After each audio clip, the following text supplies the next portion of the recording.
हुनुहुन्छ त्रिशुली खबर टिभी।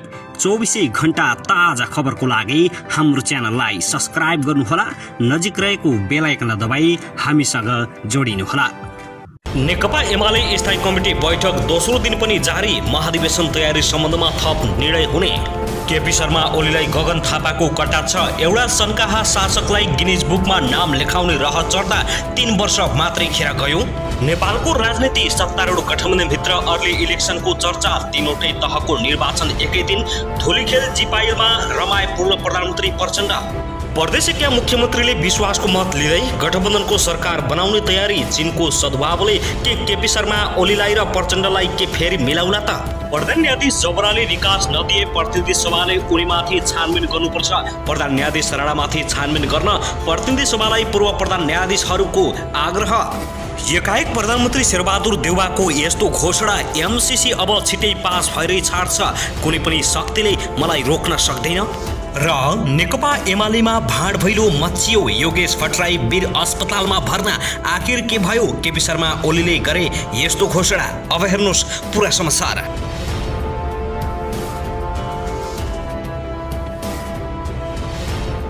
दर्शकबिन नमस्कार, तपाईहरुलाई हार्दिक स्वागत छ हाम्रो च्यानल त्रिशुली खबर टिभीमा।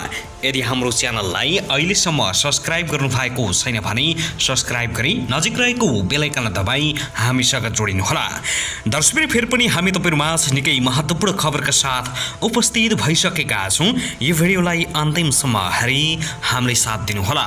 दर्शकबिन हाम्रो मेहनतको लागि एउटा सानो लाइक गर्न पनि नभुल्नुहोला। दर्शकबिन अब लागौं पहिलो खबरतर्फ। प्रतिनिधि सभा विघटन गरेर मध्यावधि निर्वाचन घोषणा गर्ने केपी शर्मा ओली नेतृत्वको सरकारको निर्णय विरुद्ध उभिएको गठबन्धनले बनाएको सरकार पनि संसदको कार्यकाल 5 वर्ष नपुग्दै निर्वाचन गर्ने छलफलमा जुटेको नेताहरूले बताएका छन्। सरकारको नेतृत्व गरिरहेको नेपाली कांग्रेस र प्रमुख सत्ता साझेदार नेकपा माओवादी केन्द्रका नेताहरूले संसदको कार्यकाल 5 वर्ष पूरा हुनुभन्दा केही महिना अघि प्रतिनिधि सभाको निर्वाचन हुन सक्ने दाबी गरेका छन्। बैठकमा संसदको चुनाव हुने चर्चाबारे शुक्रबार पत्रकारहरूको जिज्ञासामा प्रधानमन्त्री शेरबहादुर देउवाले त्यो विषय गठबन्धनले निर्णय गर्नेमा भर पर्ने बताएका छन्। बैठकमा त हुन सक्दैन, हेर्नुस् हाम्रो गठबन्धन छ, त्यो गठबन्धन चाहिँ गठबन्धनको सल्लाह अनुसार हुन्छ, गठबन्धनले जे निर्णय गर्छ त्यही हुन्छ। धनगढीमा पुगेका देउवाले यस्तो बताएका छन्। सत्ता गठबन्धनमा प्रतिनिधि सभा, प्रदेश सभा र स्थानीय तह गरी तिनै तहको निर्वाचन एकसाथ गर्ने बारे कुराहरू उठे पनि औपचारिक बैठकमा त्यसबारे छलफल नभएको प्रधानमन्त्री शेरबहादुर देउवाका विश्वास पत्र मानिने नेपाली कांग्रेसका नेता रमेश लेखकले बताएका छन्। तीनवटै तहका निर्वाचन एकैपटक गर्ने हो कि भन्ने कुरा उठिरहेको छ। त्यसले खर्च कम हुने र व्यवस्थापकीय झन्झट पनि कम हुने भएको हुनाले त्यो अर्थमा प्रतिनिधि सभाको निर्वाचन पनि अलि अगाडि गरौँ भन्ने कुरा उठिरहेको छ, लेखकले भनेका छन्। लेखकले विभिन्न राजनीतिक व्यक्तिबाट अर्ली इलेक्सनको कुरा उठिरहेको भन्दै त्यस विषयमा भविष्यमा औपचारिक बैठकहरूमा पनि छलफल हुन सक्ने बताएका छन्। तर उनले संसदको कार्यकाल पूरा नहुँदै निर्वाचनको प्रस्ताव गर्ने राजनीतिक व्यक्तिबारे खुलाउन चाहेका छैनन्। सत्तारूढ गठबन्धनको प्रमुख साझेदार नेकपा माओवादी केन्द्रका नेता नारायण काजी श्रेष्ठले संसदको पूर्ण कार्यकालका लागि सङ्घर्ष गरेर गठबन्धन बनेको कार्यकाल पूरा नहुँदै निर्वाचन पक्षमा माओवादी नरहेको स्पष्ट पारेका छन्। तर कार्यकाल पूरा हुनुभन्दा केही समय अघि निर्वाचन गर्न सक्ने बारे छलफल गर्न माओवादी पनि तयार रहेको उनको भनाइ छ। दर्शकबिन त्यसगरी पूर्व न्यायाधीश फोरमले प्रधान न्यायाधीश चोलेन्द्र शमशेर जबरा एकपछि अर्को विवादमा परेकोले न्यायपालिकाको गरिमा जोगाउन निकास दिनुपर्ने आग्रह गरेको छ। फोरमले 6औं साधारण सभाका क्रममा न्यायपालिकाको वर्तमान स्थितिको विश्लेषण प्रस्तुत गर्दै जबराले निकास दिने हो भने उनीमाथि नदिने हो भने उनीमाथि निष्पक्ष छानबिन गर्न प्रतिनिधि सभालाई आग्रह समेत गरेको छ।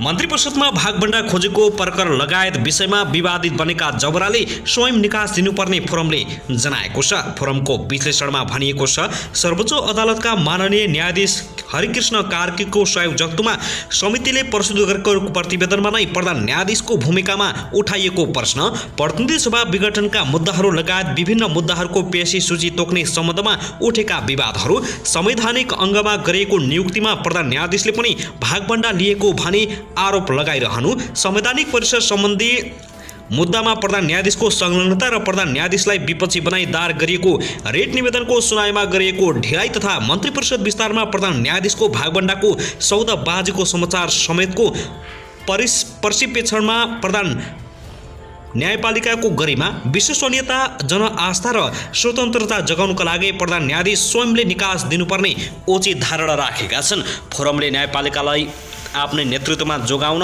सबै तहका प्रधान न्यायाधीशलाई अगाडि आउन पनि अनुरोध गरेको छ। जबराले पछिल्लो पटक मन्त्री परिषदमा भाग खोजेको भन्दै उनको चर्को आलोचना भइरहेको छ। प्रधानमन्त्री शेरबहादुर देउवाले बाँकेका पुराना काङ्ग्रेस नेता तथा जबराका जेठान गजेन्द्र हमाललाई उद्योग मन्त्रीमा नियुक्ति गरेपछि झनै चर्को आलोचना हुँदा हमालले 2 दिनमै राजीनामा दिएका थिए।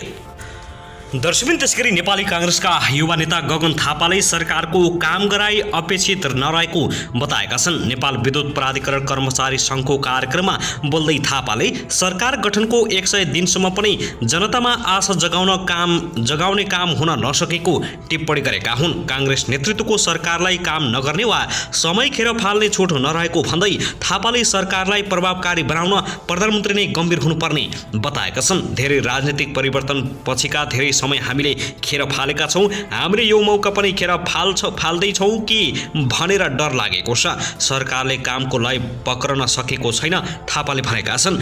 विद्युत खपत बढाउने विषयमा सरकारले पर्याप्त काम गर्नुपर्ने भन्दै थापाले विद्युत प्राधिकरणको प्रतिष्ठा जोगाउने काम गरी अगाडि बढ्नुपर्ने दावी गरेका छन्।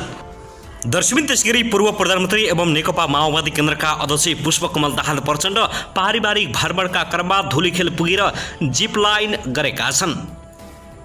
नाति नातिनी सहित पुगेका प्रचण्ड आफूले क्लासिक जिपलाइनको अनुभव लिएका छन्। साहसिक गतिविधिमा आफूलाई रुचि लाग्ने बताउँदै प्रचण्डले आफूले जिपलाइनको निकै मजा लिएको बताएका छन्। पारिवारिक घुमघाममा यस्ता गतिविधि गर्दा अझै रमाइलो भएको प्रचण्डको भनाइ छ। सिन्धुपाल्चोकका केदार थापा र काठमाडौँका भूपेश श्रेष्ठले वर्ल्ड वाइड एडभेन्चर प्रणाली मार्फत धुलीखेल जिप लाइन रिसोर्ट र एडभेन्चर पार्क सञ्चालनमा ल्याएका छन्। जिपलाइनको टेक अफ थाक्ले डाँडा धुलीखेलदेखि ल्यान्डिङ स्टेसन खावा 5 खालसम्मको जिपलाइन दूरी 1100 मिटर रहेको छ। भर्टिकल ड्रप 240 फिट रहेको जिपलाइन 70 किलोमिटर प्रति घण्टाको औसत गतिमा पार हुन्छ। काठमाडौँबाट करिब 35 किलोमिटर दूरीमा रहेको जिपलाइन 2075 फागुनदेखि व्यावसायिक रूपमा सुरु भएको हो। धुलीखेल स्थित थाक्ले डाँडाबाट टेक अफ भई खावा 5 खालमा जिपलाइनको ल्यान्डिङ स्टेसन रहेको छ। क्लासिक, सुपरम्यान र टेन्डम जोडी गरी 3 प्रकारका जिपलाइन खेल्न पाइन्छ। खावा स्थित ल्यान्डिङ स्टेसनमा 8 फरक एडभेन्चर कोर्स सहित एडभेन्चर पार्क रहेको छ। त्यहाँबाट लाङटाङ, दोर्ले, पाक्ला, पूर्वी च्यापु लगायतका हिमाल समेत अवलोकन गर्न सकिन्छ। दर्शकबिन त्यसगरी नेकपा एमालेको स्थायी कमिटीमा 10 बुँदे कार्यदलले सुझाव प्रस्तुत गर्ने भएको छ। पहिलो दिन 10औं महाधिवेशन चितवनमा तोकेको स्थायी कमिटी बैठकले दोस्रो दिन 10 बुँदे सहमति कार्यान्वयनमा देखिएको समस्या समाधानको प्रयास गर्ने प्रवक्ता प्रदीप कुमार गेवालीले जानकारी दिएका छन्। 10 बुँदे कार्यान्वयनको सिलसिलामा सहजीकरण गर्न बनेको कार्यदलले बैठकमा सुझावहरू प्रस्तुत गर्छ, छलफल हुन्छ, स्थायी कमिटीबाट थप निर्णय हुन्छ उनले भनेका छन्। दोस्रो दिनको बैठक चाँचल स्थित तुलसीलाल स्मृति प्रतिष्ठानमा चलिरहेको छ। बैठकमा 10 बुँदे कार्यदलले सुझाव प्रस्तुत गर्ने भएको छ। उपाध्यक्ष भीम रावल संयोजक रहेको कार्यदलले 10 बुँदे सहमति कार्यान्वयन गर्न मापदण्ड तय गरिसकेको छ। कार्यदलको बैठक बिहीबार बसेको थियो। रावलको नेतृत्वमा महासचिव ईश्वर पोखरेल, उपमहासचिव विष्णु प्रसाद पौडेल र घनश्याम भुषाल, स्थायी कमिटी सदस्यहरू सुरेन्द्र पाण्डे, शङ्कर पोखरेल र लेखराज भट्ट रहेका छन्। माधव नेपालको साथ छाडेर एमालेमै बसेका 10 नेताले 10 बुँदे कार्यान्वयन नभएको भन्दै असन्तुष्टि जनाउँदै आइरहेका छन्। तर प्रवक्ता गेवालले भने 97% भन्दा बढी कार्यान्वयन भइसकेको र बाँकी पनि कार्यान्वयन हुने चरणमा रहेको दावी गरेका छन्।